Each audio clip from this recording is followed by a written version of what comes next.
بما ان الفيديو اللي انا عملته عن الكوميونتي سيرفيس جاب اكتر من مليون فيوز على كذا بلاتفورم، فانا حبيت اشارك معاكم يعني ايه اصلا كوميونتي سيرفيس وازاي تعملوا ده. اول حاجه الكوميونتي سيرفيس هي خدمه المجتمع، بس هي ملهاش علاقه خالص بالترجمه الحرفيه، وهي بتنقسم تحتيها كذا جزء. يعني انت ممكن تبقى كوميونتي سيرفيس ان انك تاخد تدريب مثلا غير مدفوع، تشتغل شغل غير مدفوع او مدفوع بس بفلوس بسيطه، او ان انت بتشتغل شغل تطوعي. طب ليه احنا ما قلناش عليه تطوع او فولنتيرنج زي ما انا بكلمكم؟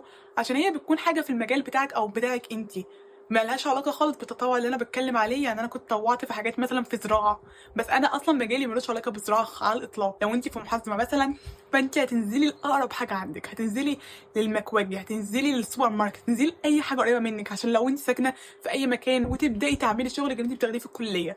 لان خلينا متفقين ان كميه عدد الخريجين اللي بيتخرج كل سنه، مفيش حد هيشغلك وانت زيرو اكسبيرينس. لازم يكون عندكم بورتفوليو كويس، لازم توروا شغلكم، انتوا عملتوا ايه، البروجكت اللي انت عملتها. مثلا انا كنت مهتمه بالسفر جدا قبل ما اسافر 19 دوله وابدا محتوى. انا كنت مهتمه بالسفر، فايه الحاجات اللي انا كنت بعملها؟ ان انا فعلا كنت بشوف حاجات اونلاين ببلاش انا ممكن اعملها في الاورجنايزيشنز دي. الاورجنايزيشنز اللي بتسفر دي عايز تتعلم ايه اللي بيحصل، فانا كنت بعمل ايه؟ بشوف الجوب ديسكريبشن، الديسكريبشن حتى بتاع الفولنتير اوبورتيونيتي او فرصه السفر او الشغل او اي حاجه، بشوف هم محتاجين ايه وبعمله وانا في الجامعه. يعني خلاص ما محتاجين شخص يكون عنده leadership skills، مثلا عنده مهارات القياده. طب خلاص انا هنزل بقى، هنزل اتطوع في مليون حاجه ساعتها، وهبدا اتكلم وهبدا يبقى تحتيه تيم. انا هبدا اشوف فعلا ده. انتوا لازم تقرروا انتوا عايزين ايه. هل عايزين اصلا من الاول او من الاول خالص عايز تشتغل بالكليه بتاعتك او لا؟ يعني انت عايزه تشتغلي فعلا، عايزه بعد ما تتخرجي تبقي فعلا محاميه، ولا عايزه تشتغلي في حاجه تانية خالص؟ انا مثلا لا، انا عايزه اشتغل في حاجه تانية خالص، لكن في ناس تانية فعلا عايزه تشتغل بشهادتها. فلو انت مهندس، لو انت صحفيه، اي حاجه، انزلوا بجد يا جماعه وببلاش عادي جدا. كلنا بدانا كده. ان انا خدت انترنشيب ساعتها في الماركتنج والكوميونيكيشن 6 شهور ببلاش، بتعلم فيها حرفيا، بتعلم ستيب باي ستيب وكمان من زيرو. هي لسه الايجنسي اصلا فاتحه، فانا بتعلم معاهم. بالمناسبه مش لازم حاجه تبقى بيرفكت، انا متفهمه ده.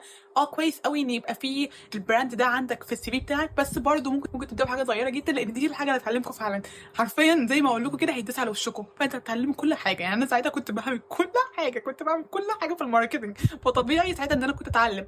وفي نفس الوقت بعد ما تتعلموا بقى، الشركات الكبيره هي اصلا اللي هتحب تشغلكم، لان انت مش خريج عادي. انت مش خريج مثلا وكاتب في السي في بتاعك ان انا اتخرجت والجامعه اهي وسنه التخرج وخدت اكسل. عملت ايه يعني؟ ما في مليون حد غيرك. لا، انا كان عندي واحد اتنين تلاته. انا مهندس، البروجكت اللي انا عملتها اهي. انا صحفيه، انا نزلت غطيت الحدث ده، حتى لو تطوع. وبعد كده تبداوا بقى تشتغلوا بحاجات بفلوس فعلا. بس كده، ما تنسوش تعملوا لي فولو لو عايزين تعرفوا تبس اكتر عن الجامعه وازاي انا قدرت اسافر 19 دوله. لو عندكم اي سؤال اكتبوا لي في الكومنتات.